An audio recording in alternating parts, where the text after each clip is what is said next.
చెప్పేటందుకే నీతులు ఉంటాయి, ఆచరణలో మాత్రం అర్ధసత్యాలే అనడానికి సాక్ష్యం.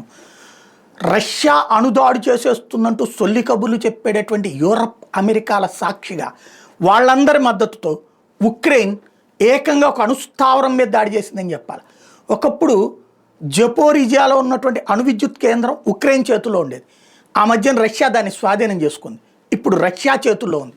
దాన్ని అప్పట్లో ఉక్రెయిన్ చేతుల్లో ఉన్నప్పుడు డ్రోన్ దాడి రష్యా చేస్తే ఇంకేముంది అణు విధ్వంసం అని సొల్లి కబుర్లు చెప్పినటువంటి ఉక్రెయిన్ ఇవాళ తనే డ్రోన్లను పంపించి ఆ అణు విద్యుత్ కేంద్రాన్ని ధ్వంసం చేసే ప్రయత్నం చేసింది.